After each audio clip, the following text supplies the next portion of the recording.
keep feeling your love in me over and over again. I keep feeling your love in me over and over again. And it's sweeter and sweeter as the days go by. Oh, what a love between my sigh and I keep feeling your love in me over and over again. I keep feeling your love in me over and over again. And it's sweeter and sweeter as the days go by. Oh, what a love between my sigh and I keep feeling your love in me over and over again. I keep feeling your love in me over and over again. And it's sweeter and sweeter as the days go by. Oh, what a love between my sigh and I keep feeling your love in me over and over again. I keep feeling your love in me over and over again. And it's sweeter and sweeter as the days go by. Oh, what a love between my sigh and my sigh and my sigh and my sigh and my sigh and my sigh and my sigh and my sigh and my sigh and I keep feeling your love in me over and over again. I keep feeling your love in me over and over again. And it's sweeter and sweeter as the days go by. Oh, what a love between my sigh and I keep feeling your love in me over and over again. I keep feeling your love in me over and over again.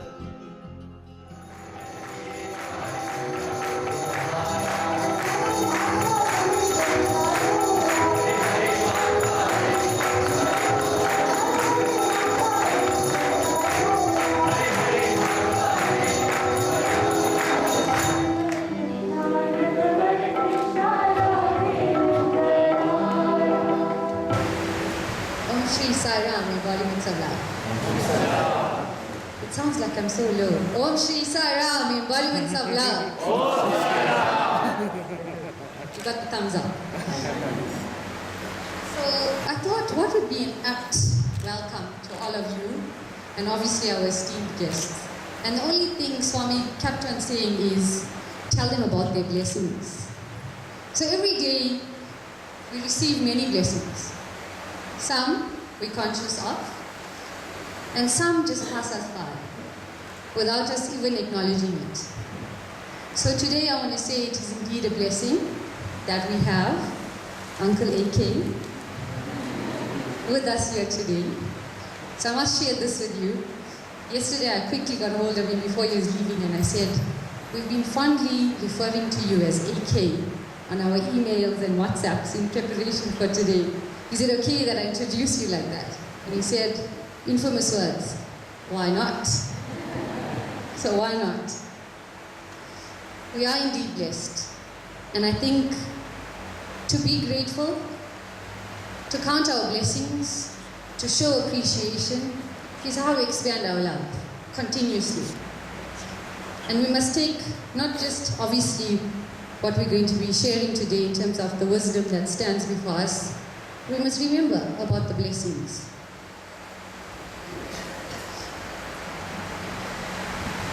Apart from Uncle AK, we are grateful to have Ma, Srimati Vijaya Lakshmi, and I know Brother Satish Naik is somewhere, I just can't see him. Oh, there we go.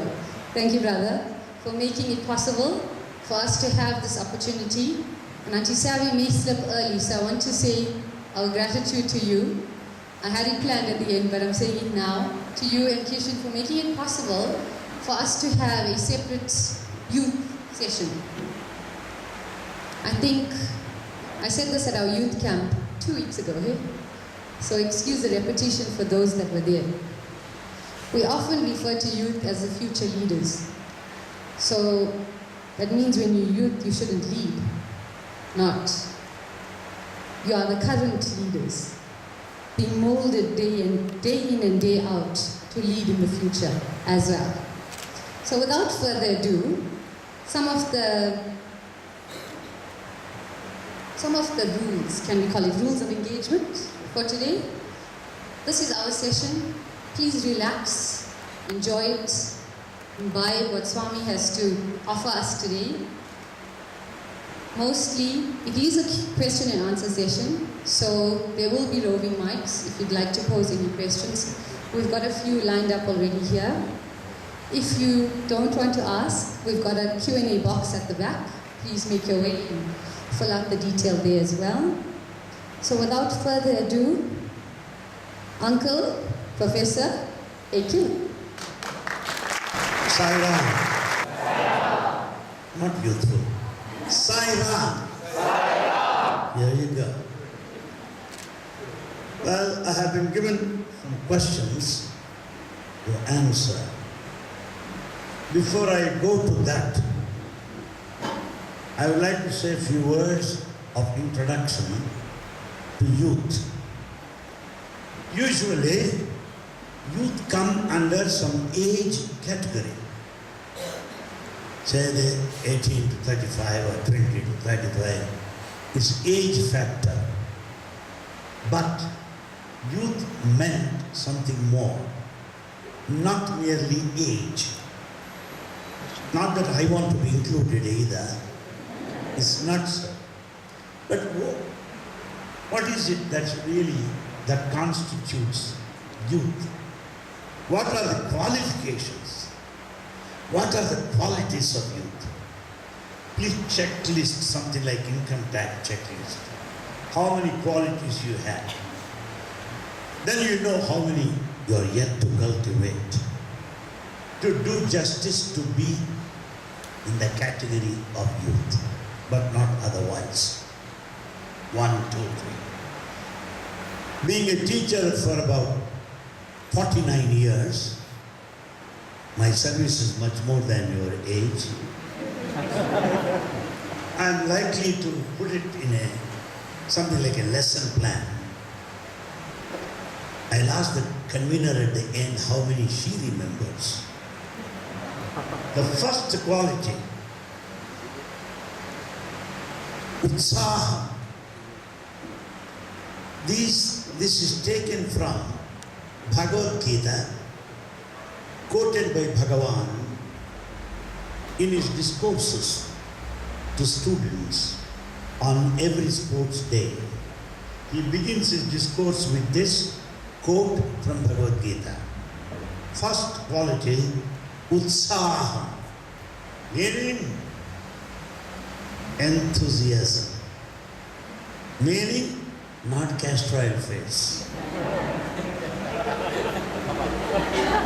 All right. Utsaham, bubbling enthusiasm. No room for any frustration. No reason for depression. Nothing like moods. Really, there are some people who have moods. I don't know, there's something wrong with them. If you are moody at this age, by the time you come to my age, you have to roll on the streets. So never be moody. Even if you have some moods of depression, some moods of frustration, human we are, try to get out as fast as you can, as early as you can. Don't allow that to continue. Techniques I will tell you, totally free of charge. So the first quality of youth, utsaham, enthusiasm. Let me see your faces, how enthusiastic you are.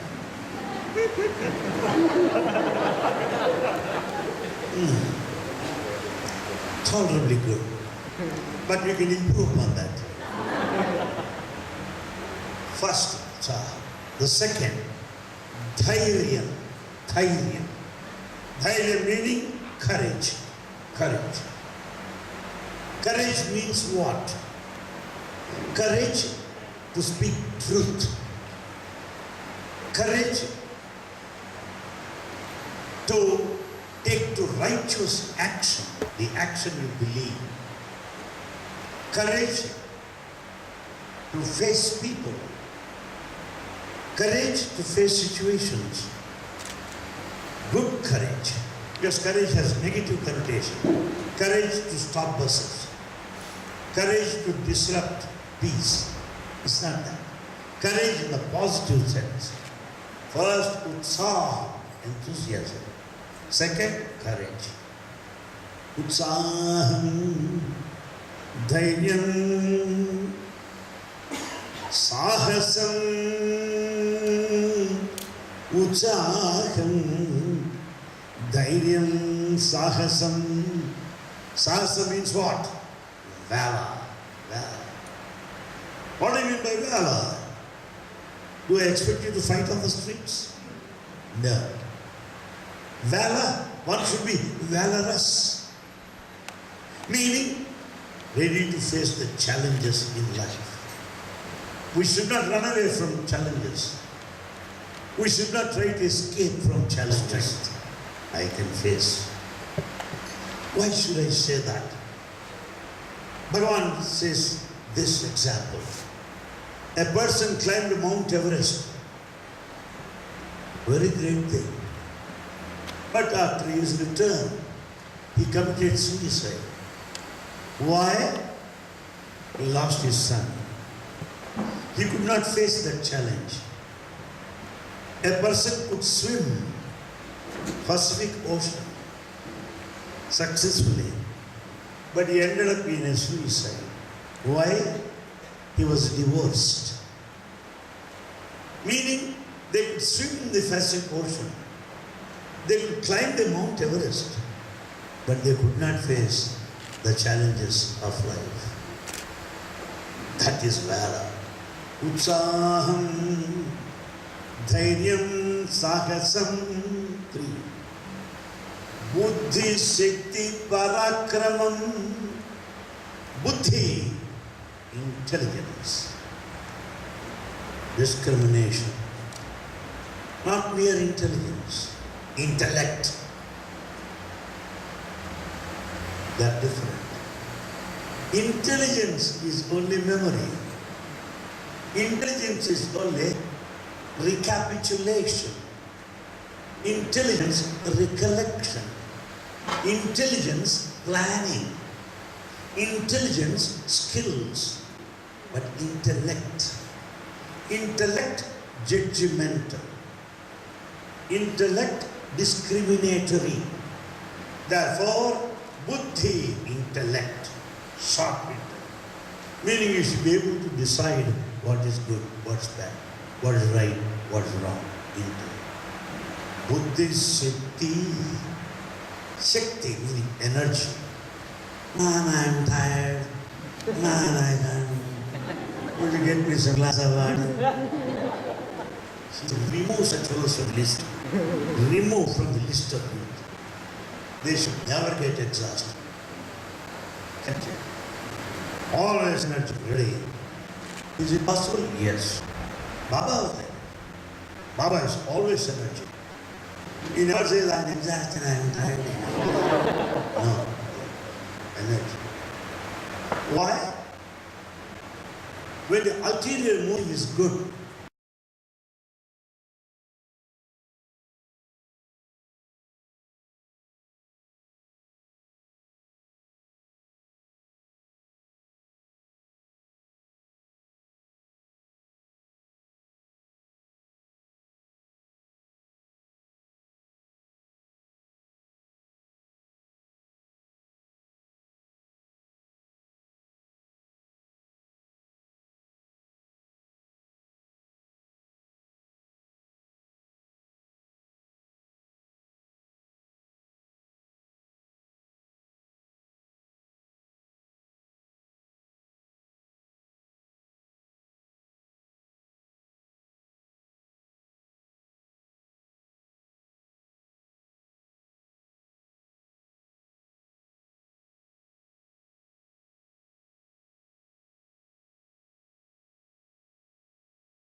go.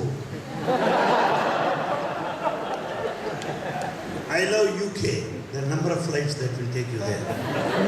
Please go.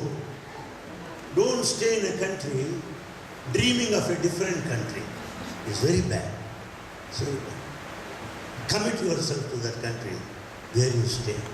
Patriotism, nationalism. Next quality. Spirit of service. Ready to serve. We should start developing the quality right from now. Next, pleasing one's own parents. Make them happy. If we make them cry now, you get your chance to cry later. It's one's own duty to please one's own parents, to make them happy.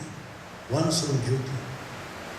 If we cannot make them happy, it's impossible to make anyone happy later. Easiest job to please a parent is a mom. What a wonderful curry you made. Wow. And if you tell your dad, I'm like this because of your dad. Wow. Huh? It's very easy. And if you can't do that, it's not in the life of an animal. No. One should be grateful to parents. Please them. Serve your country. Finally, get a good name to yourself, to the family and the country you belong to. This is the introductory note which I want to pass on to you before I go to the list of questions as they are posed in Parliament. Let us see how the questions are going to be. Thank you very much.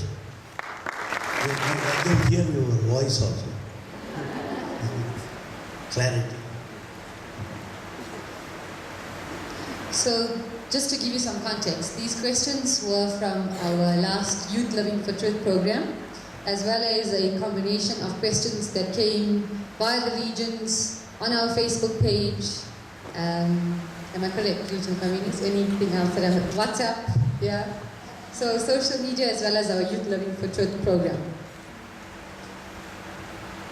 So our first question, which actually goes very nicely with the parting shot, explain the daughter's duty over the son's duty towards his or her parents. Daughter's duties, son's duties. Shall I be honest enough? Shall I say truth? But I don't want to say what to do. Because I feel so bad to speak truth on this subject. Daughters need not be told because they know. Daughters are daughters forever and ever. Because my father used to tell me on my face, a son is a son until he is married. Well, daughter is a daughter forever and ever. Yes.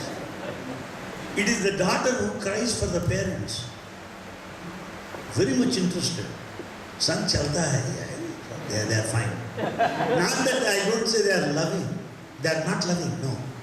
They have, but they are not as expressive as daughters. And second thing, my father also used to say that son is in income tax, it seems. So long you get money, he has got share in it.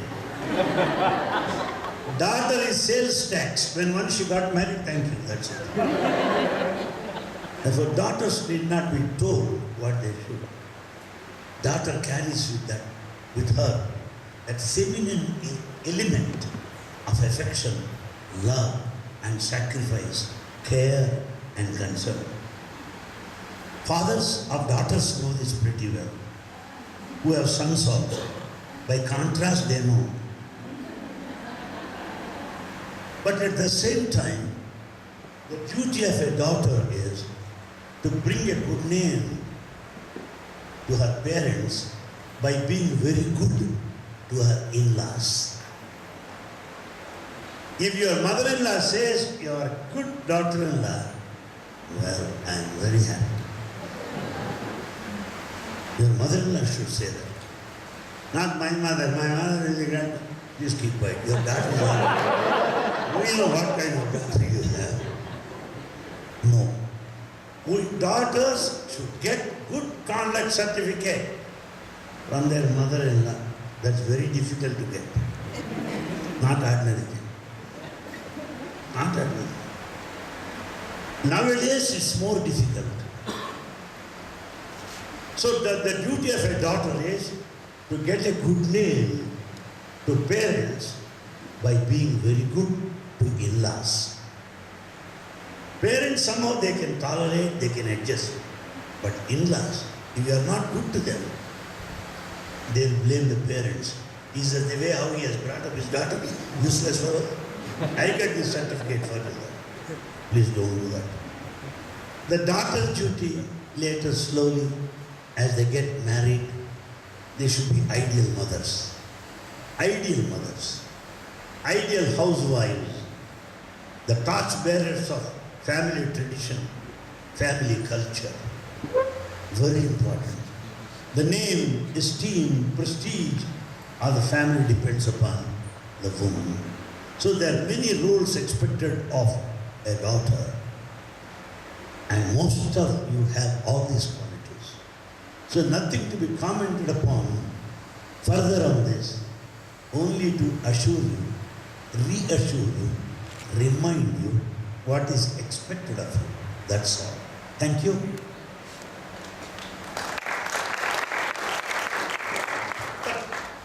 I'm tempted to joke. What can I do? Nobody can stop me from joking. Because I don't want serious life. I don't want to look at serious faces. I don't want to be in the company of those that make life serious. Unnecessary medical bills. Why? Not necessary. You can just I'll give you an example. This Baba said, not Anil Kumar. Whatever I say, they are from Swami only. Swami is in praise of women to skies. If we naturally bad, then he comes forward with an illustration. Swami says, I saw a woman in the darshan line with a long face, crying and crying. Why? She lost her husband. She goes on praying, let me also die.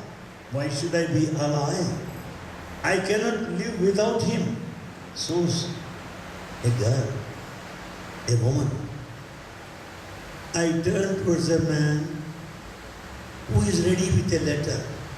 What does it say? I lost my wife, Swami. Permit me to get married again.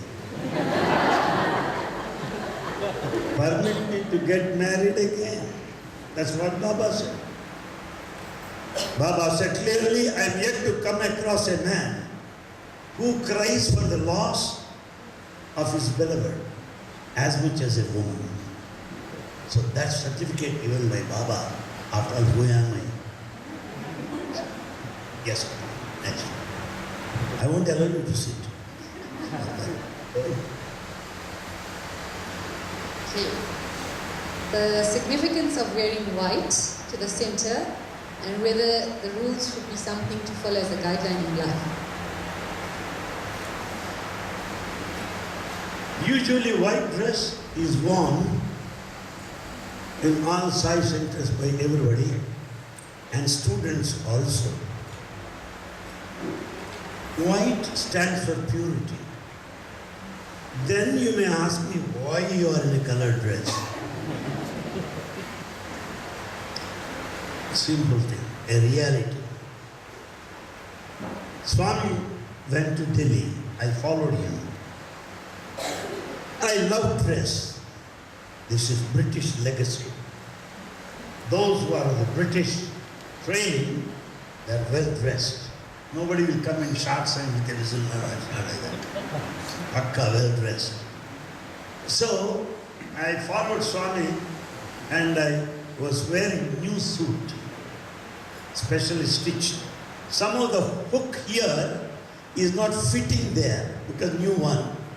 I'm trying to adjust in front of the mirror, big mirror, at the residence of Kulwant Roy. Huge mirrors. Suddenly Baba stood behind me.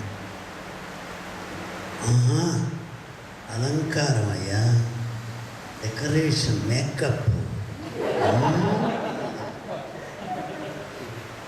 Does it mean praise, condemnation? What does it mean? Is it acknowledgement, sarcasm, endorsement, acceptance, or what? I could not guess. That's an all-tin color suit, the damn new one.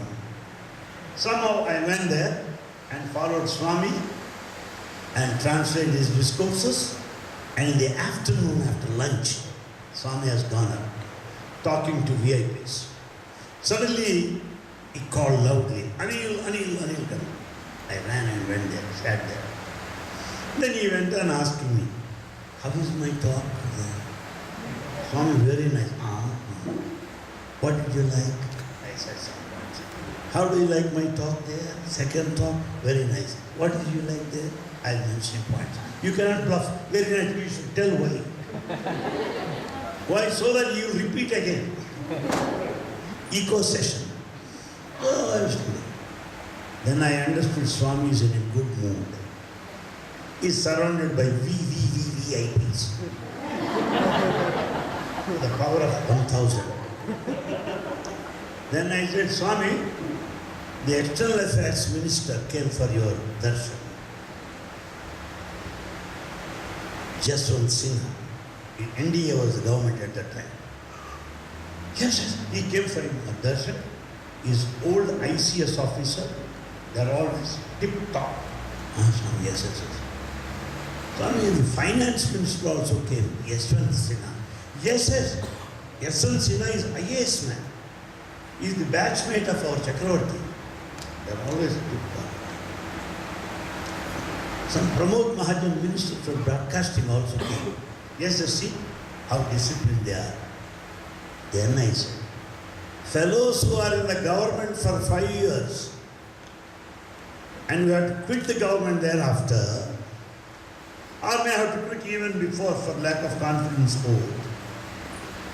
A fellow standing by the side of God, should he be not tip-top or not? He said, yes, you must be always. And then he said, is the only suit you brought to wear for 1 week or what are you? No, Swami, suitcase is full of suits. Thus I got license to wear colored suit. The only man with a divine license to wear colored dress. Swami never questions me. Others have no guts to question me. Because of license. But in general, he likes people wearing white dress. White stands for purity. But outer purity should reflect inner purity. There are people that wear white dress for dress sake. Inside, Appa.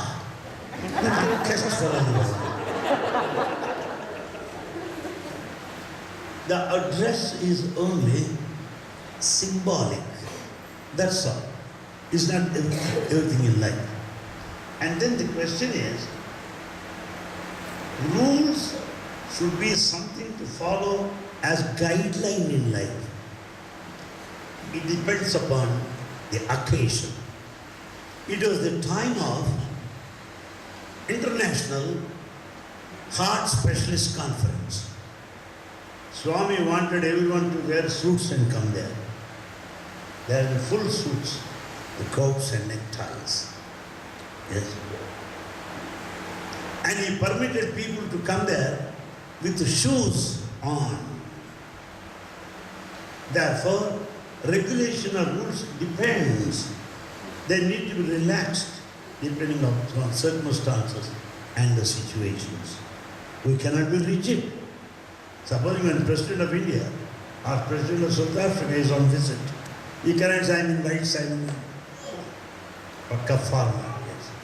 You should maintain your own dignity, your own status. So, as a rule, generally, white is preferable, but can be relaxed depending upon the occasion. Am I right? Thank you. Counter question. Yes. The next. Please share your experience of how you got to translating for Swami's discourses. All of you heard this question? How I got the chance to translate his talk. It was in the year 1988. 88. I was the state president of such an organization, Andhra Pradesh in India. State president. And as the state president, I attended a World Council meeting held in Mandir. World Council meeting. Swami came and sat there. Yeah, we translate everywhere. No translator here. How can we help him? All of us were silent. Then he looked at me and said, you come here and translate. I went, stood by him, and translated his talk. At the end of the talk, he made 2 comments. One comment, very emotional, Appa, very emotional. I continue to be emotional even today. I could not correct myself. Second comment, very fast too. How can I be slow when he is super fast? So anyhow, those are the 2 comments. That was my first experience. Later I joined Swami's college as a principal at Bangalore. From 89 till recently, until he left the body, I continued to be his translator for 23 long years. It is all his grace nothing achieved. No, it's not achieved. It is just conferred. Yes, conferred the chance. That's all. Thank you.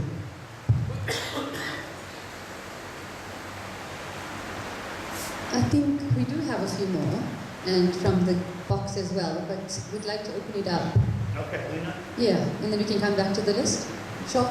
Anybody? I'm sure you have inquiring minds. Those who are so silent are not so silent everywhere, every day. I'm not a fool. You should know I am in the midst of youngsters of several years. I have seen thousands and thousands of youngsters, I know. This is enforced discipline. No, kindly feel free. Feel free totally after all. Totally.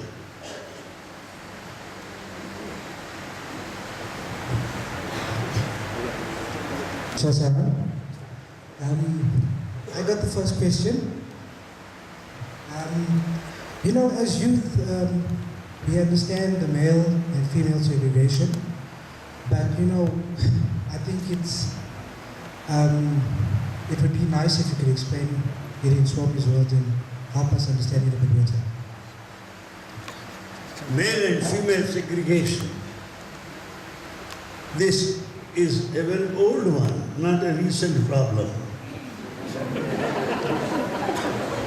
In the very first international conference, this was raised. Swami said, segregation is a must, either national or international. Perhaps segregation is the uniqueness of Satsai organization. Why? So that we are not open to gossip, so that we are not given to scandals and rumors. Segregation ensures safety, security, and maintains the good name of the organization by and large. Thank you.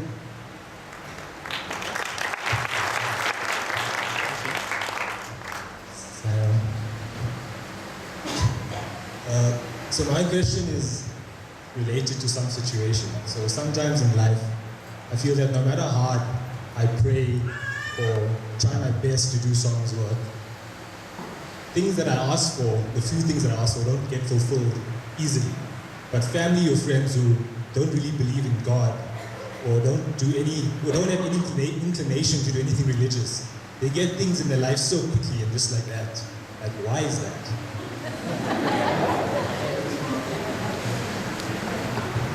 That is a youthful question. Why?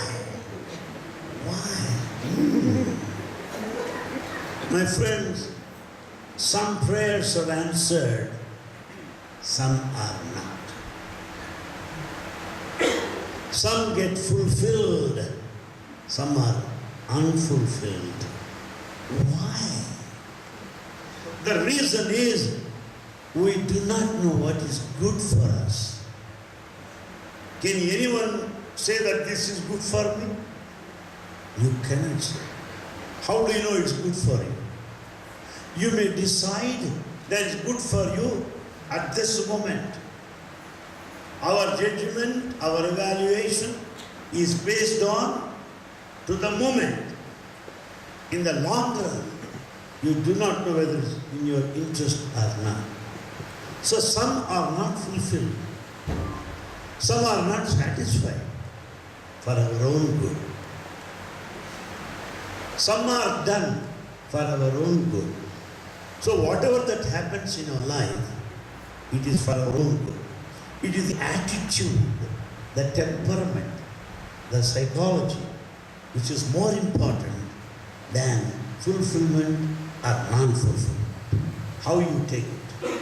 How you take it. In the long run, you will know. Okay. Simple example. I was transferred from Bangalore to Puttaparthi, Prashanthalayan. I was highly frustrated. I didn't like it. Let me be honest here. I couldn't take it. Because there in Bangalore I was the principal. But Apart here, from what you mentioned earlier about the daughter's role versus the son's role, you mentioned that the ideal position for women is to be the ideal mother and housewife. I just wanted to know, did Swami mention anything about ladies being more career-driven versus housemakers? you want to be praised now for second time? Fishing for compliments? Not fishing, just It is a fact, it's a fact. Undeniable fact. Woman has extra faculties compared to man. Bhagavad Gita clearly says she has 7 faculties, as against a man who has only 3. So it is the divine design that woman is endowed with certain special qualities to shoulder special responsibilities. When Swami was praising like that, well, I could not resist my temptation after all, male chauvinism. I said, Swami, men are also good. Baba said, I never said men are bad. No, Swami. Girls seem to be better. It's not because they are good, no. It is in creation that woman is designed to be better than man. Your fault, not my fault. In the very creation. Take, for example, sacrifice. Woman is ready to sacrifice everything, but not the man. So, in the very creation, in the very design, woman is like that. Francis, I keep back. Why do you want to defend that way? Then I said, Swami, man also loves, but the point is too many responsibilities. Are what responsibilities? Going to the club, playing cards, talking to friends, watching TV, and the extra, keep back. Women are better than men. That's what Swami said. Thank you. Right, you can also clap, why not? Yes, pass on the mic. Pass on the mic, please. Yes.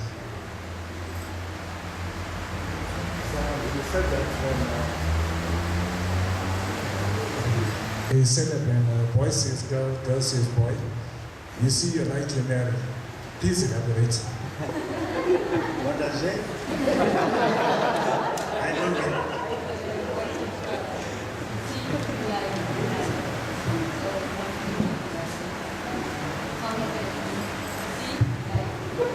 You see, you like and get married.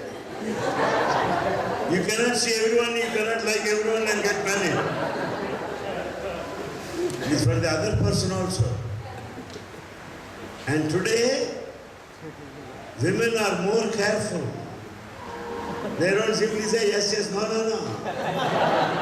Nothing being why? They'll have to say that why. Therefore, I see, I like is not enough. It's not anything like a showroom. Why you like, you should be able to say why. Why you like? Beauty? Oh. After 2 years? Gone. Then what will happen to you? Why you like, one should be able to say that. And we will be immature to judge at that age. Parents are there to help us to come out of the situation. Parents are there to help us to judge and evaluate. They're experienced people, see. Whereas the fellow simply sees and likes and tomorrow they will dislike. Where there's like, there's dislike also. Therefore, my comment that I see I like get married is totally negative. It is not for our good. You can see. But to like, take time.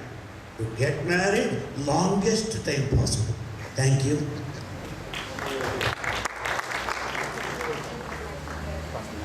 Pardon?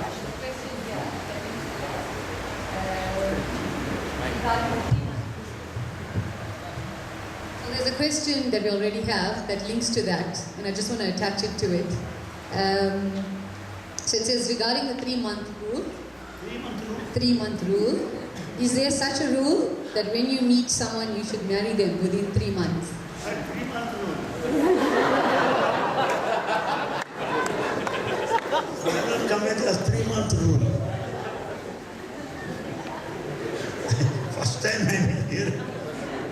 First time I'm hearing that word, 3-month rule, 3 weeks rule, 3 days rule. No, my friends. 3-month rule is 3 months is too short a period. Because in the long run, we cannot decide. Even after for decades of life, we may not be able to decide. Whatever 3 months. So 3-month rule is a nonsensical term. It has no meaning at all. And if you go by that, it's more binding. 3-month rule, 2 months half over. 15 days, what can I say?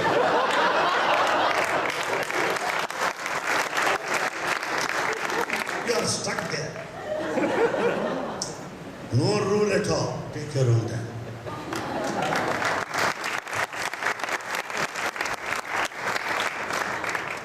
Saram, you mentioned that which we all know we should make our parents happy and please our parents.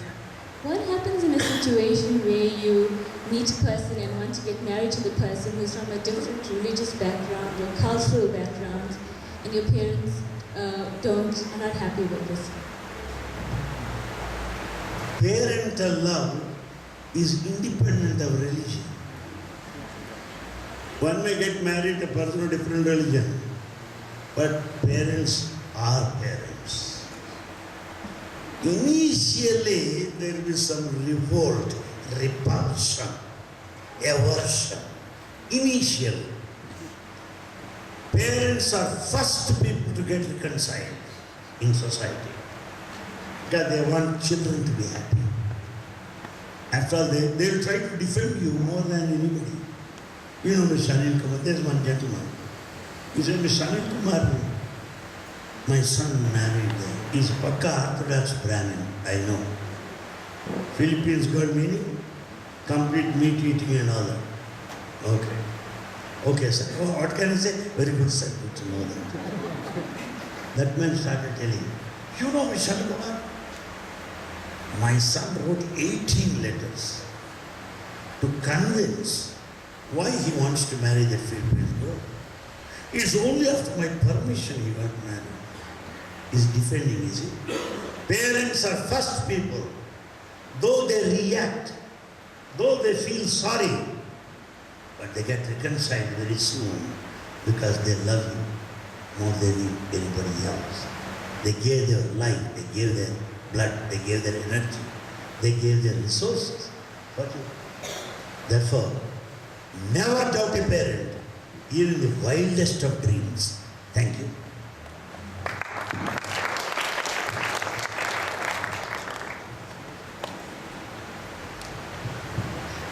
Saram Professor, on that very same topic, one of the legacies that Swami left behind was interfaith.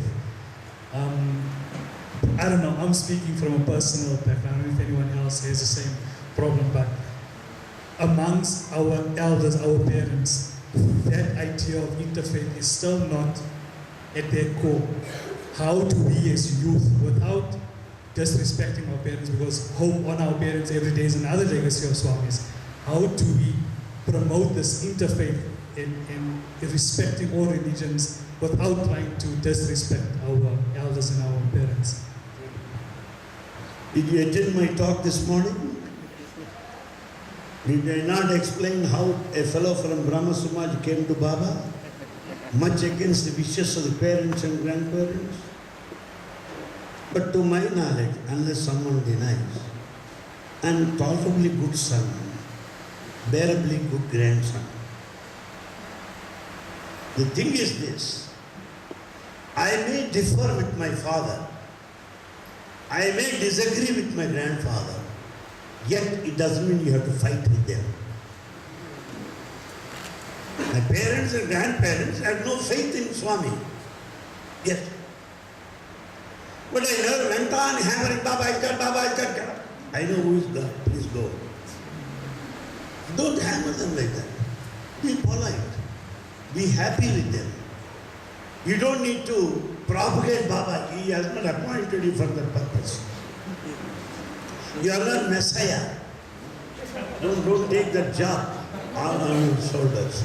So when it's a question of interfaith, a relationship between parent and child, that parental relationship. Nothing to do with interfaith at all. Your father is a Christian, please go to church, make him happy. If your father is a Hindu, go to the temple. Honor them. Accept and follow your own path. To tell you honestly, to give my own life as an example, though I follow Baba's path and all that, still, to the core, I'm a Brahmin. To the core, for 3 generations. To the core, I believe in attributeless, nameless, formless God, even today.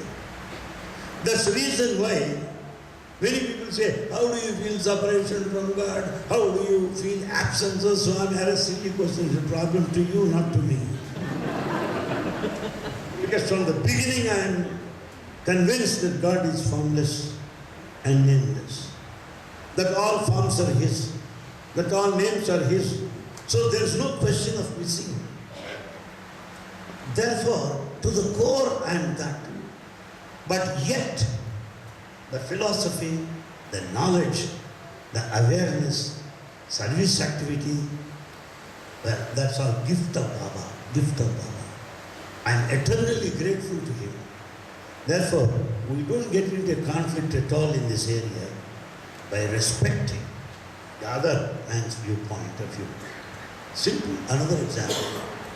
I have very close friends from my erstwhile college, Christian college. Very close friends.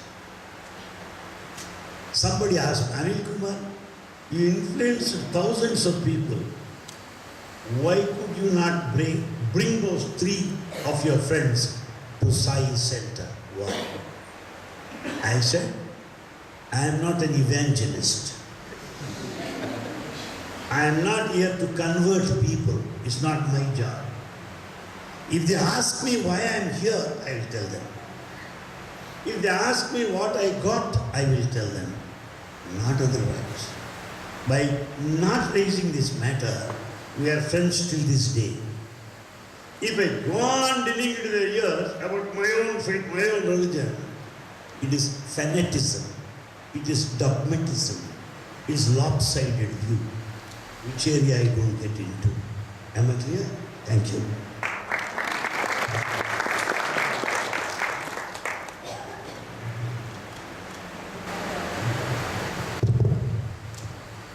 We've got a few questions lined up now. How do we see Swami in everyone? It proves to be difficult.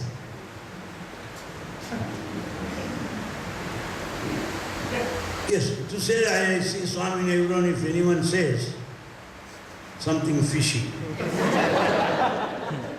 it's not that easy. It's not that easy. One way I can tell you, at least, minimum, love all, serve all. Love everybody. Serve everybody. Unconditional love. One day you may see him in everyone. One day. One lifetime. If anyone says, I see Swami, keep him at a respectable distance. That is of a questionable character. It's not that easy. Love all, serve all is the way towards the goal of seeing him in everyone. Thank you.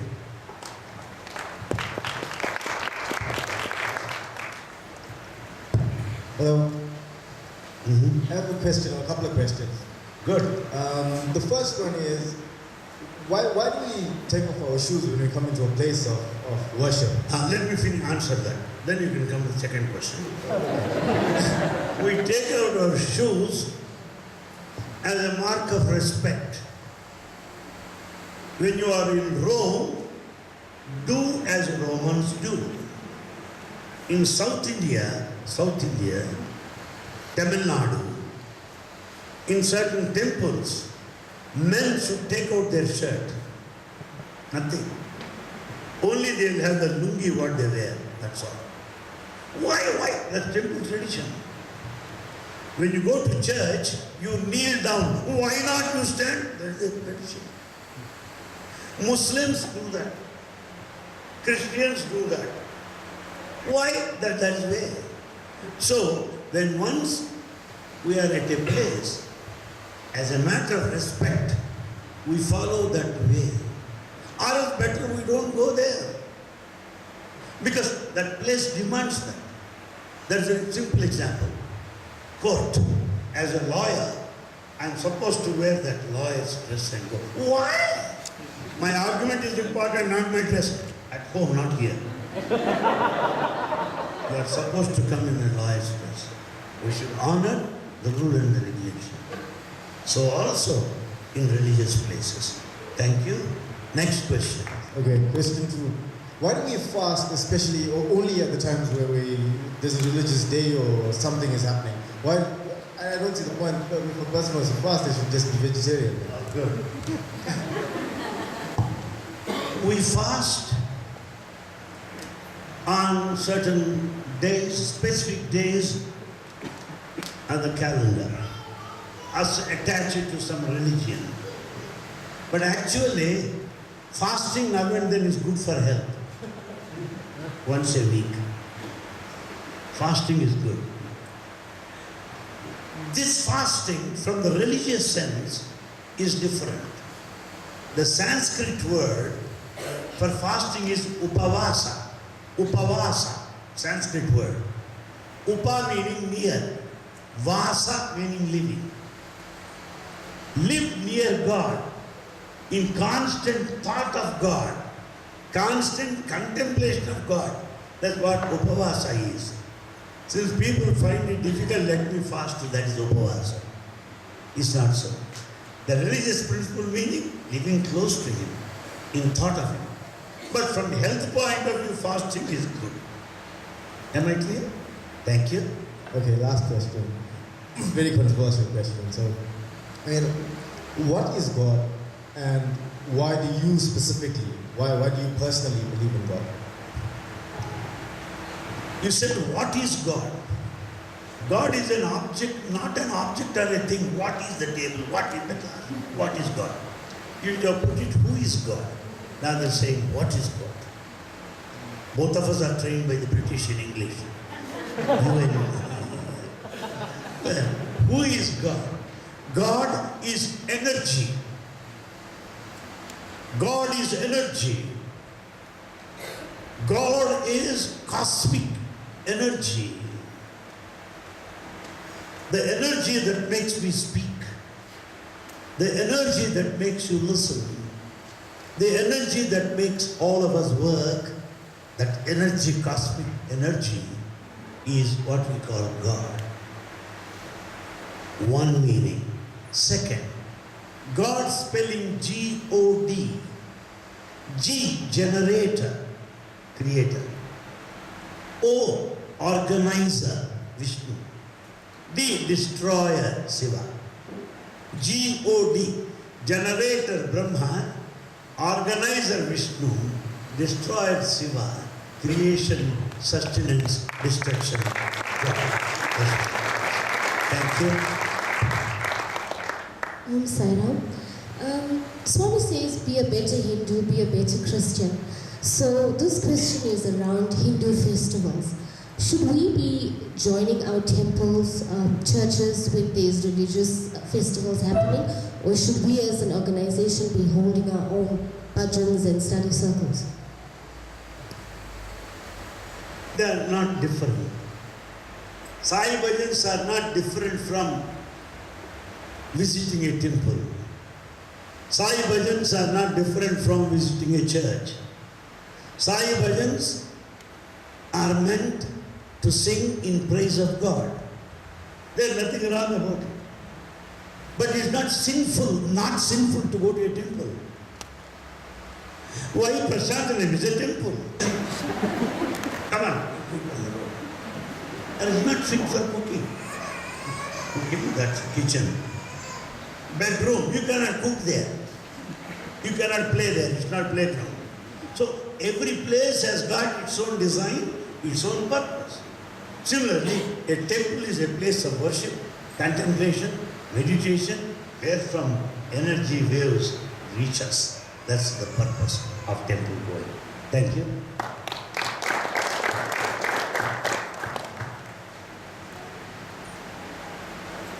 Is Swami a Hindu god?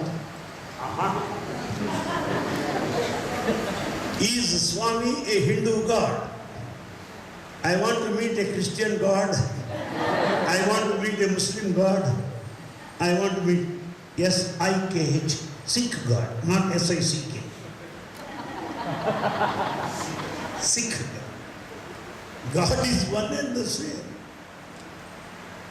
As Baba says it, Darshanam Guluveru Daivamokate Pula Jatuluveru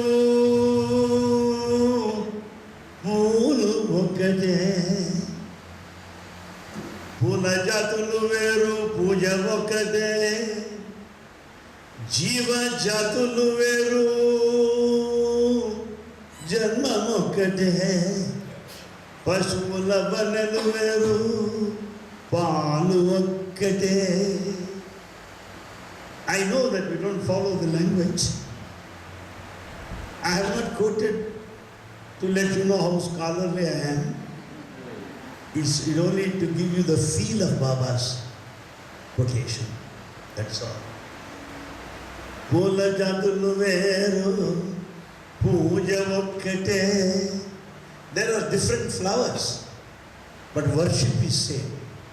There is no jasmine worship, rose worship. Flowers may be different, worship is same. Beings are many, breath is one. Stars are many, sky is one. Paths are many, goal is one. Gods are many, but divinity is one. Bulbs are many, current is one. That is God, who is one and the same, called by different names. Thank you. Saram, Professor. My question is, last year in December I had to plan a Christmas talk. And in one discourse I read, Swami spoke about Jesus being born on the 25th of December. Then I read another one and it says he was born in March. You know, some of Swami's discourses seem to have different messages. One discourse will speak about how we shouldn't waste too much time doing meditation. We should rather be doing seva. And another one will say meditation is the best means to attain God. How do we interpret the different meanings in the discourses? What are you by profession? What are you by profession? Oh, I'm a business analyst. Businessman? No. Business analyst. And I do business, why not analyzing? I too can analyze business, be business. Just a joke. But I appreciate that. And I appreciate your BBC voice. BBC, his master's voice. Well, I tell you, simple example. You have malls here, shopping malls, or departmental stores. Yes. Departmental stores or shopping malls will have all articles sold there, right from toothpaste to Mercedes. Yes. You go to the shopping mall and you don't buy Mercedes, do you? You go there to have your toothpaste, you don't have to go to the Mercedes there. So, shopping mall where all goods are sold. It is for you to pick up that what you need. Similarly, in this spiritual shopping mall, there are different articles available. 1, service. 2, singing. 3, educational service activity. 4, meditation. Buy what you want. Depending upon cash. Terms cash only. So, depending upon your requirement, your need, your eligibility, you buy. Similarly, in spirituality, there is variety. Because singing, all cannot sing. All cannot sing. By singing only you reach heaven. I'm sorry, I'll try next life. By meditation, there is no other way. I'm sorry, I cannot meditate. So, spirituality does not close the gate to anybody. You can get in number of entry points to get what you really want. So nothing is superior to the other. Nothing is inferior to the other. All are same. It depends upon your approach, your requirement, your understanding, your awareness, your levels of enlightenment, your efforts, your attainment towards the ultimate goal. Clear? Thank you.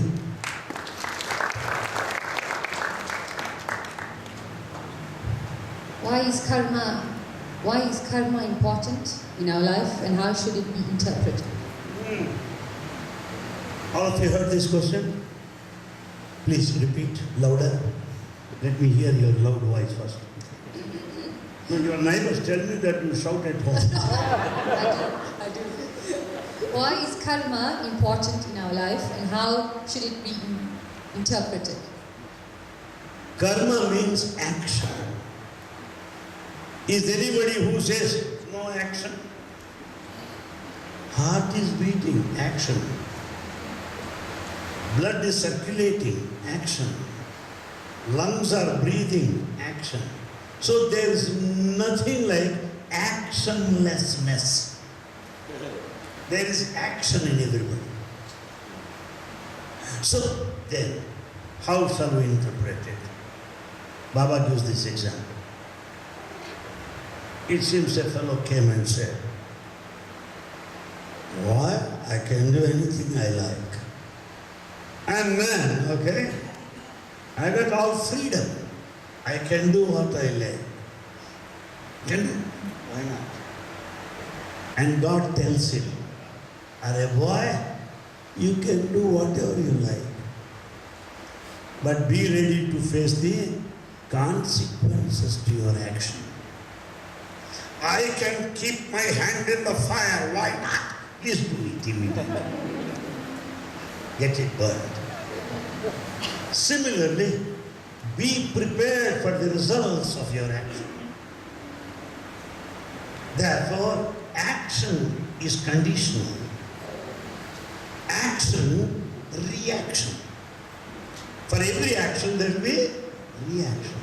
So karma is there to be cautious so that reactions would not be fatal. Am I clear? Thank you.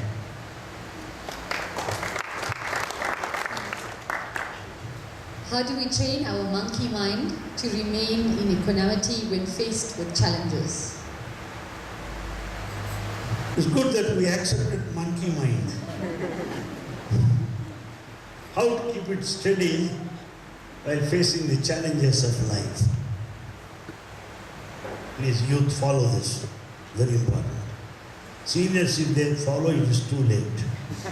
For youngsters, if they follow, it will be some useful from a man of long experience at least.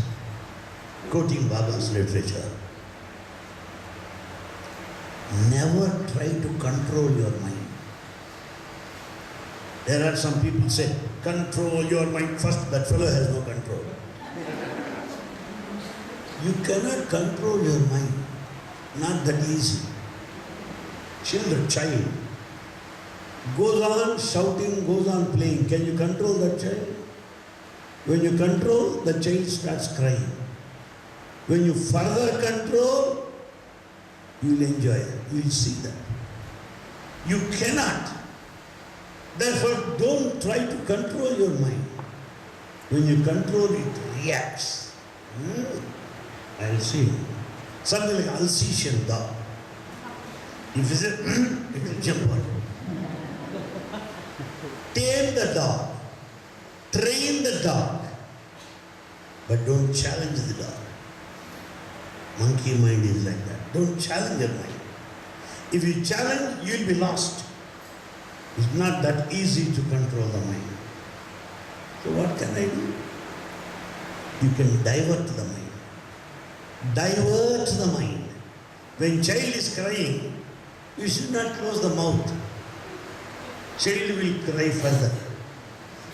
Take the child to a playing center. Show some doll.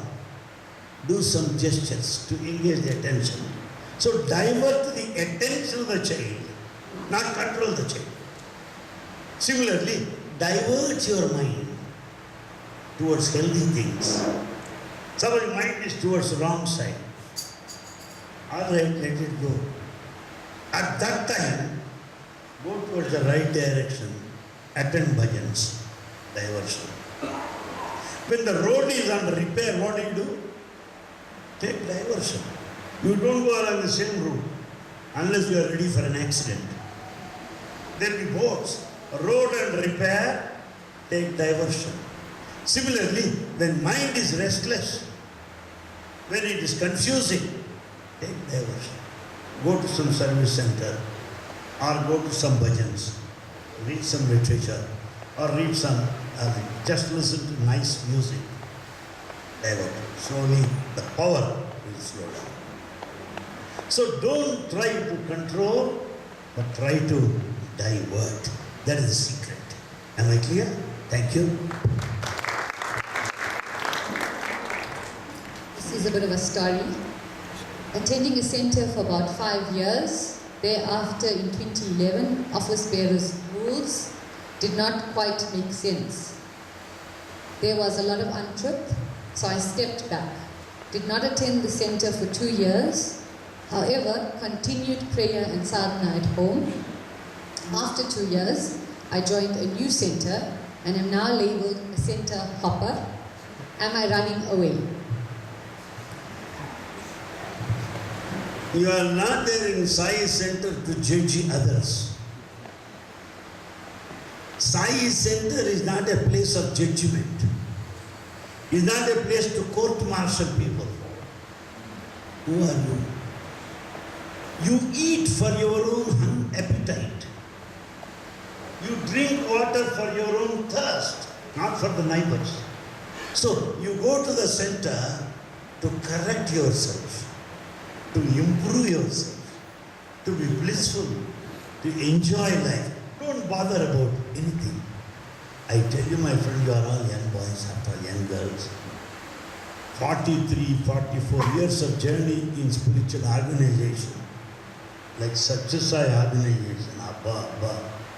Speed breakers, I must have had thousands of them. I might have met many people, horrible critics, undesirable analysts, unwanted stuff, critics, gossip mongers, character assassination, mudslinging, many people. But I have not run away from organization. Why? I have come to the organization for my own sake, for my own development. Why should I get out because of you? If your comment makes me run away, you are the winner, I am the loser. If I don't run away in spite of you, I am the winner, you are the loser. Understand?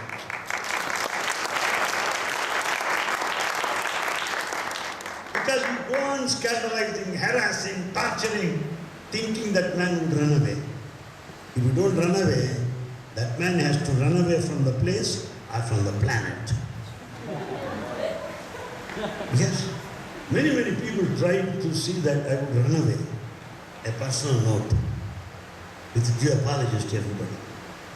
Many attempts. Come on, let us see. Fight to the end. Fight to the end. Finish the game. Don't drop it in the middle. That's what I follow. All these habits. Why is there a VIP section for people in Prashanti? VIP. Hey, what are you by profession? A student or what?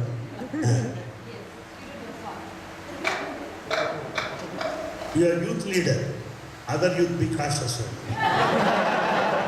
She seems to be highly diplomatic. British diplomacy. Very good. Very good. VIP, according to me, very insignificant person.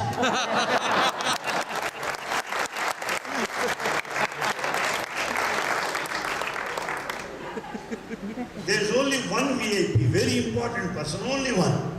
Baba himself, just Sai Baba. Then some VIPs in the veranda. Swami wants them to work more. One minister is VIP. He'll give him interview. We'll give him the ring and say, do some service as minister. Do some service there. Develop villages. He will tell them what they should do. Some doctor VIP comes there, and be kind enough. Don't charge more than what you should get. So the VIPs are specially there to be directed to serve us. Who is VIP now? Those VIPs there are instructed to serve us. They are VIPs. We are VVVIPs. Because they are instructed to serve us. You'll call a rich man, very rich man, construct some hospital. He'll construct. It's not for the rich man to be treated. Poor people will go and get treated. Who are VIPs now? Poor people, not the rich man. So VIP is a wrong concept. VIP is an ego projection. VIP is one that successfully spoils anyone who thinks that he is a VIP. And it is for the world to say you are VIP, not for you to say I am VIP. It means you are yet to grow. You are yet to grow. So there is nothing like VIP in religion and spirituality. Thank you. In the workplace, how do we manage deception, dishonesty, lies, etc., when we are trying to follow Sai's values? Right. Sai values, when you follow Sai values, that adherence is not counted in terms of cash. No. There are many of my colleagues, my previous college, they all say, Anil Kumar, you are better than all of us. Because happiness does not depend upon the bank account. Please understand. Happiness does not depend upon the position. Happiness is true happiness. You can be happy at all times. You can be happy when others are happy. You can be happy while making others happy. Therefore, by following Baba's principles, others should wonder why this man is so happy. Why? We're as old as that man. But I have castile face and this man has smiling face. What is the difference? Why he's like that? Then he will correct you, to put on the right path. She pretends as if she has not forgiven you. But the other name of forgiveness is mother. No mother would ever be revengeful. No. This kind of strictness is only to correct you, that's all. But when you are a gone case, then she starts loving. Because there is no other way. She can't say you are not my child. So she owns you and pities you. Number of times I told, but she did not rally around. She continues to love. Because love is giving and forgiving. So she forgives to correct you. When once it is gone, well, she simply loves, that's all.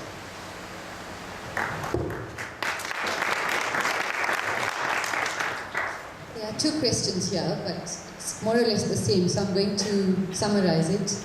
Swami's teachings tell us to be content with life, yet we're in a working world, pursuing careers, and want to achieve goals.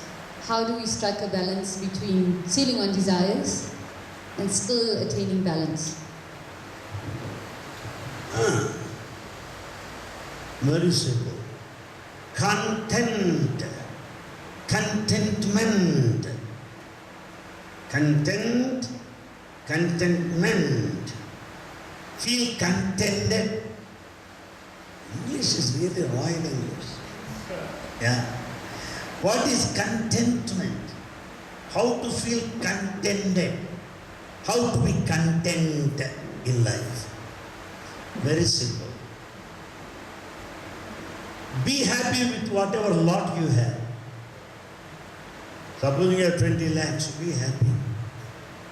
Don't feel so bad the neighbor has 20 lakhs plus 10,000 more. Not necessary. Content meaning being happy with whatever lot you have. Simple example. That man may have some crores, 100,000 lakhs. And you may have a couple of lakhs. Okay. That man thinks you are better than him because you could sleep nicely. That man could not sleep because money. Any fellow may kill him anytime. His own children may turn against him. Therefore, we think that he is better than you. He thinks that you are better than him. Both are equally bad. So to feel happy with whatever lot I have is contentment. Without comparison. Contentment comes when you do not compare yourself. That's what it is required. In this competitive world, compete to excel. Compete to excel. Do not compete to be discontented. If competition is only for ambition, you are gone. If competition is to excel yourself, quite welcome. Therefore, competition, competitive world, to excel yourself in every field, not to get into competition, suppression. When you get into competition, you want to put him down, you want to come up in life. You want to scandalize him, you want to come. What is it? It is not competition. By putting down others, it is not a healthy competition. Therefore, excel in your life. That is healthy competition. And be contented with whatever lot you have. God bless you. Thank you. Brahma Muhurtam time is said to be between 3 and 6 a.m. However, due to time zones in the world, this happens to be somewhere. Brahma Muhurtam, appointed time when you are closer to God in contemplation. Not necessarily the time. They have set the time so that you are free, you are fresh. That's all.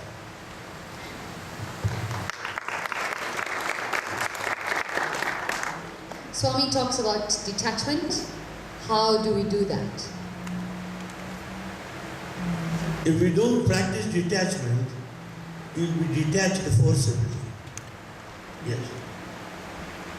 Detachment better be practiced in full knowledge. Simple example. I am in service, I am in a good job, I have got good furniture, good bungalow, number of servants to help me, fat salary, attachment. But I should know that I have to retire one day. I have to retire one day. The moment you retire, no bungalow, no furniture, no pews. If you think this bungalow is permanent, attachment, retirement, hospitalization. Straight from the office to super specialty hospital. So enjoy everything with full knowledge that you have to give up one day or other. That it won't follow you. You have to give a habit. But at the same time, no, it's not yours. Nothing is yours. Have everything with the feeling that it does not belong to you. You're only trustee. That is practicing detachment while in attachment. Thank you.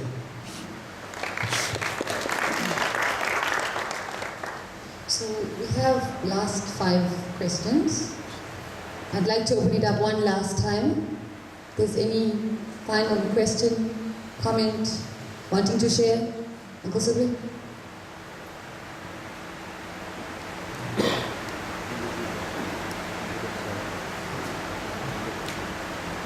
Om Sairam.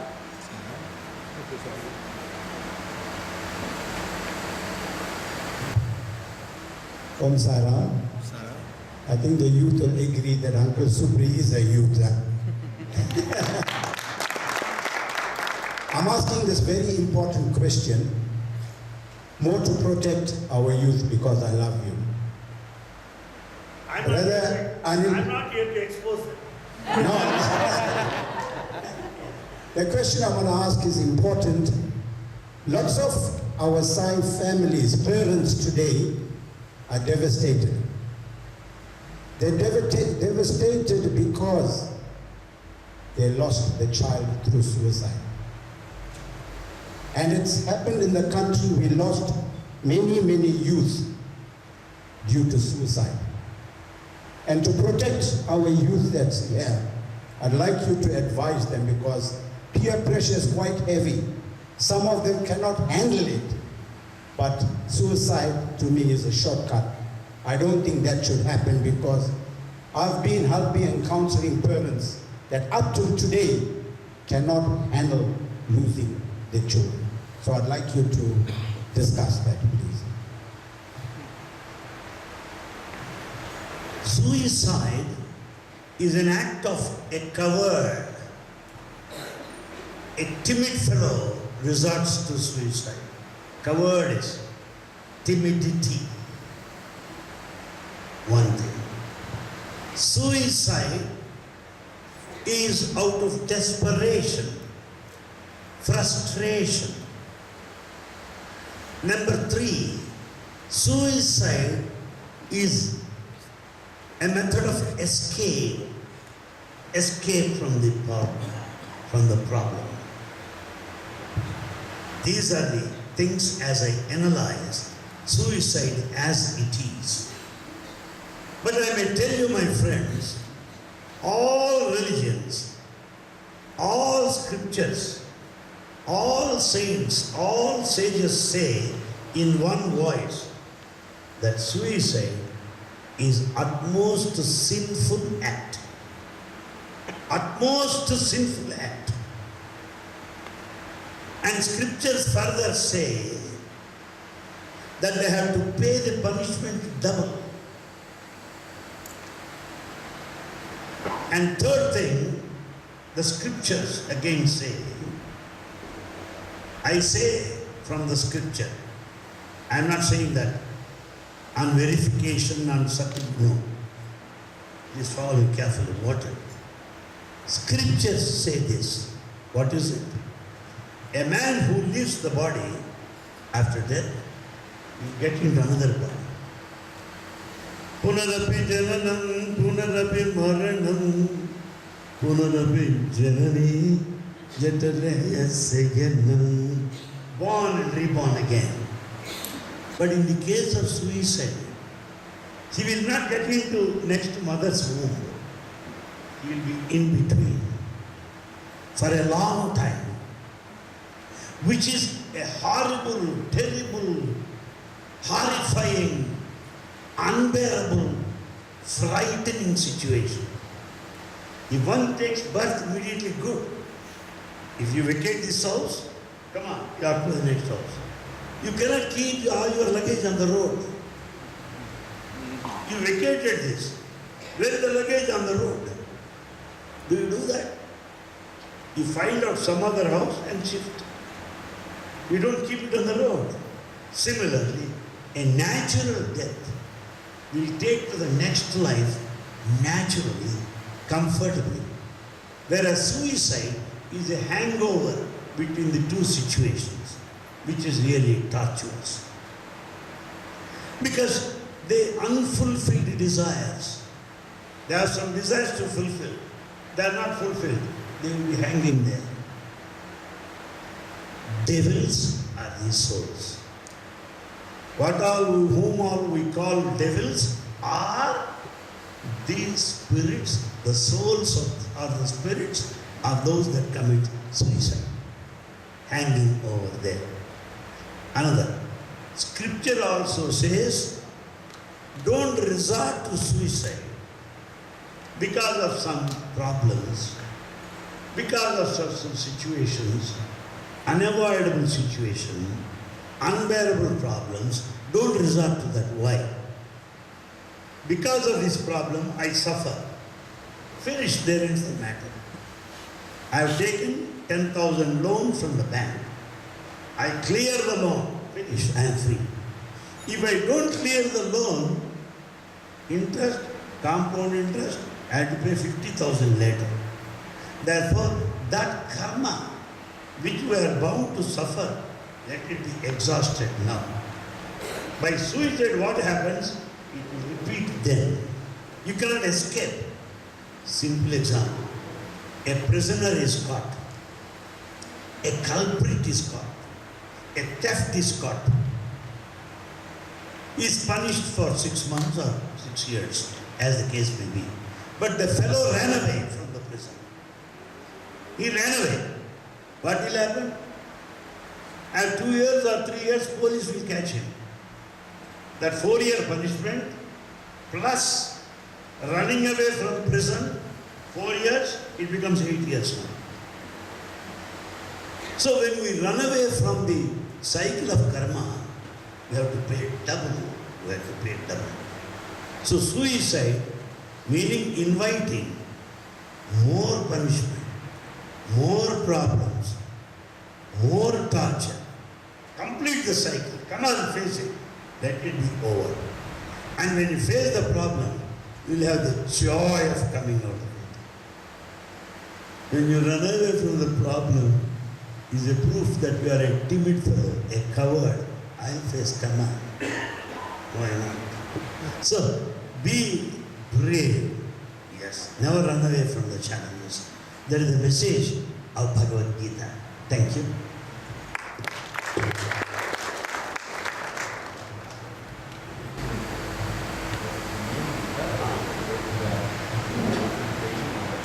What will happen to the soul after suicide? I wanted to put an end to that suicide questions. But anyway, it doesn't matter. What will happen to the soul of a person who commits suicide? The soul, as I said, will be lingering. Depending upon the karma, it takes birth. Bhagavad Gita clearly says, if the soul is bound to suffer, that soul, in due course of time, takes birth of tamasic quality, bestial animal tendencies, violent. If the soul ends life because of too much of ambition, takes birth with a rajasic quality, too much of desiring and all that. So, take the life depending upon the qualities at the time of leaving the body. You get on the screen of the computer depending on the software. Software is the karma, hardware is the present life. Our spiritual duty is to remove software. Remove software. No karma. No action. So that nothing appears on the screen. No birth again. That's what's called immortality. Thank you. Few more. Just a few more. how do we motivate lazy Sayut to do seva? And you have a note, personal note. P.S. I love you.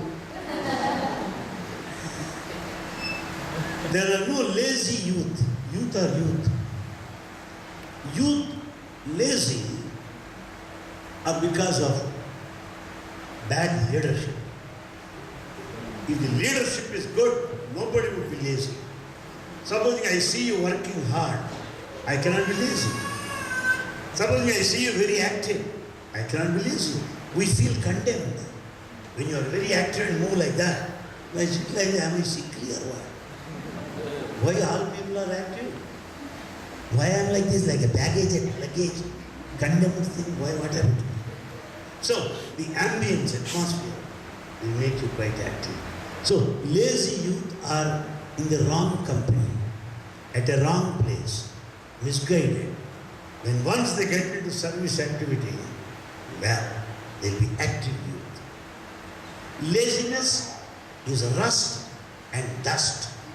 Realization is rest and best, according to Swami.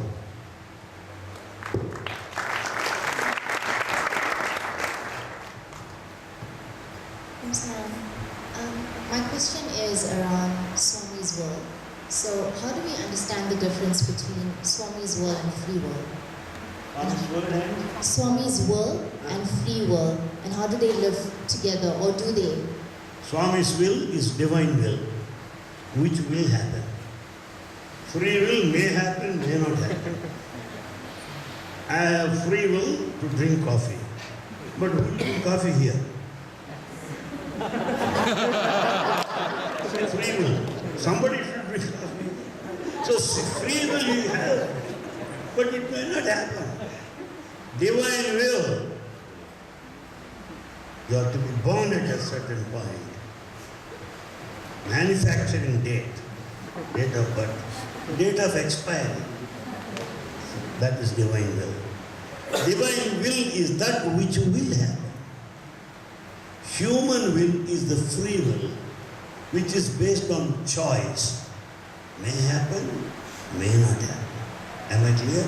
That's what it is.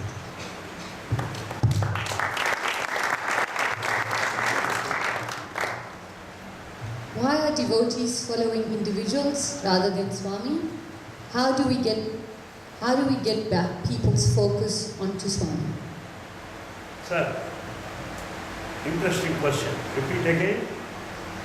Why are devotees following individuals rather than Swami? How do we get back people's focus onto Swami?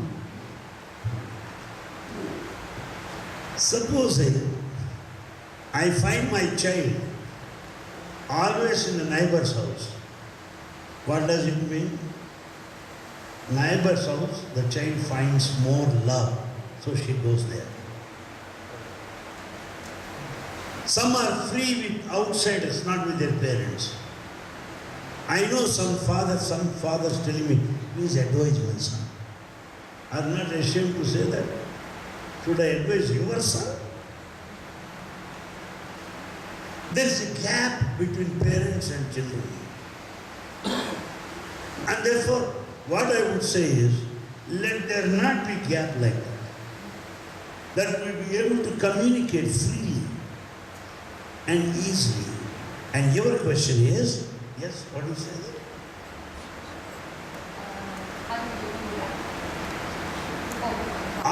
Some of our devotees are running after individuals. What's your good name? What's your name? Sharwani. Who is Sharwani? Sharwani. Sharwani means the one that you wear. Sharwani is goddess. As a parent, I don't know if you hurt like that. I got every right. You are after all my children. What is there after all? Sharwani.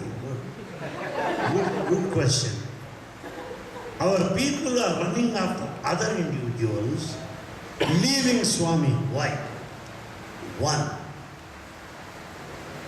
organization is responsible. Supposing you want to express your views, Keep quiet, don't talk. Discipline, okay? You talk outside. We are silencing people. We are violent to people. We are not receptive to people. We don't want to hear others. Suppose he wants to sing. Now, the seniors to sing. Not senior. Ability to sing is enough. Not seniority or junior. What is all that? So, too many restrictions, too many conditions, opportunities not equally given are the factors that make people get out of the organization, run after the individuals. More true is the second point what I am going to tell you now. The moment they go to other individuals, very soon, they will understand that the parental organization is million times better than that. The parental Swami's organization is million times better than following others. That they will understand very soon, very soon. But why they go? Because here suffocating, politics, complex, ego, therefore they go. Therefore, when once you go, you understand it's not desired, you come back. Therefore, I don't blame these people, but I tell them that they are sure to come back because there's no other place better than Sai organization. Take it from me, Sai Ram.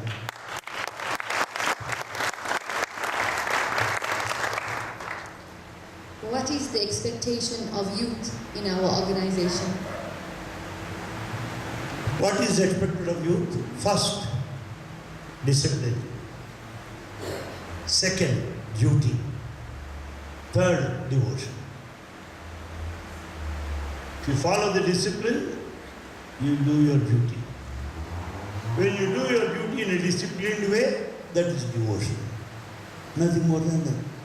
Sir, I have a lot of devotion, but I have no discipline. Questionable devotion. Sir, I don't do my duty, but I am highly devoted. Nonsense. What is devotion? Discharging duty in a disciplined way is devotion. That's what is expected from youth. Thank you. These are two personal questions to you. The one is, have you accomplished all of your goals in life? And if not, what is still left to be done? I don't know who the questioner is. Must be very intelligent, man or a girl. Very intelligent. I tell you, my friends, if there are goals, it is material life. I want to be a millionaire, million goal. I want to be Prime Minister, position goal. I want to box with you, boxing goal. Cricketer, goal. Goals are material. Am I clear? Spirituality is goalless. It has no goal. What? Yes. Why not? When there is a goal, there is a gap of time and distance. The door exit is the goal. To go there is distance. There is a time to go there, right? But spirituality is beyond time and space. Every goal is limited to time and space. But spirituality is beyond time and space. 1, 2. Every goal is to be attained, is to be reached. My goal is to become a doctor. Meaning, I am not doctor now. My goal is to become a doctor. Right? In spirituality, you are already God. You are already God. You are already divine. What is the goal? Not to reach, not to attain, only to realize. Realization is religion. Therefore, it is goalless because the goal is you. You are the goal. Thank you. And this is our last one. After being with Swami for so many years, what are some of your momentous experiences? Momentous experiences. Well, I don't think so. I have any special momentous experiences. But I have got. Pardon? Okay. The only thing I have is this only thing now, I'm openly declaring, is to reach out to a number of people wherever they are. To go to the places wherever I am wanted. To make myself available everywhere. To talk to people. To strengthen their devotion. To bring about unity. To attract youth. To give a modern touch to our organization, infrastructure, and its function. To see that Sai flag flies very high. Let me do my might. That's the only thing I have in my life. Nothing more than that. Thank you.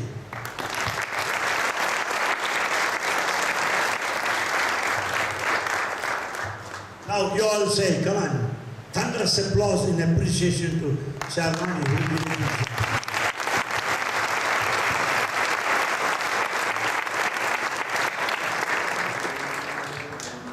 So we have reached the end of our program, and I must say I do apologize for the time delay. But when you're talking about Swami, it's hard to keep track of time, right? We're at that part where we must express our gratitude to a few factors, a few individuals. But we start with Swami, of course.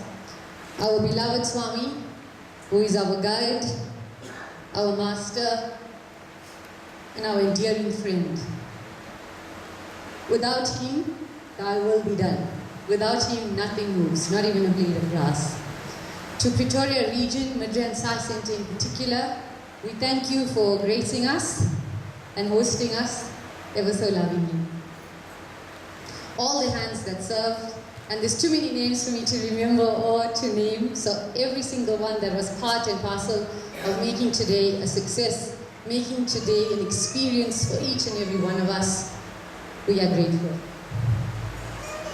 To all of you in attendance, for taking the time and for taking strides in your spiritual journey, we are grateful. To Uncle A.K. and his contingent, for the love, the joy, and the happiness that you spread, may it come back to you 1,000 and 1,000 and 1,000-fold.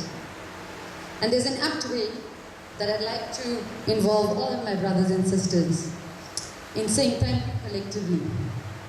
We normally do a little bit of a silent war cry. Normally. It's often when we are at Seva or at a youth gathering. So I thought it's an apt way to close up today.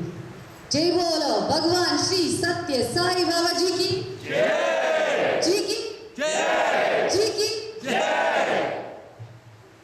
We have a small token of our appreciation that I'd like to ask my sister to hand to you. There's been a book that has been going around where our youth have been signing in messages for you. So that will be some leisurely reading on one of the flights, hopefully.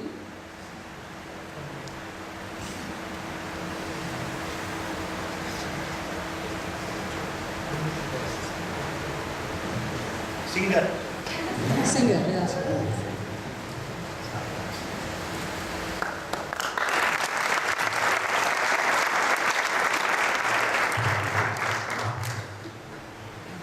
In closing, I do have a few announcements. What's a satsang without announcements, right? We're going to end at 8, but from 6 to 8, it's going to be a campfire budget. So we urge you all to attend that. Then we do have some sustenance prepared for you. So please do partake. It's going to be as you exit the hall to my right. Please do partake. Our singers will lead us in food prayer. And I have a humble request. If all our sisters can please make their way out first. Sorry, brothers. If all our sisters, together with the kids, can please make their way out first, it would be highly appreciated. And then we just will give our last closing prayers now. I hope, it's my fervent prayer that all of the questions have been asked and answered. And I think this experience of life, we will continue to have questions. We must continue to have questions, because that's how we get closer and closer to understanding and knowing Swami, right? But I want to urge you, all of these questions, and no disrespect to Uncle AK at all, because his wisdom is profound. But I want to tell you that each and every one has the answers. You really do. We have Swami's literature, which will stay with us forever. And you have a direct link to him. Over and above all of that, use it. Don't let it become rust and dust. Please use it. Jai Saram.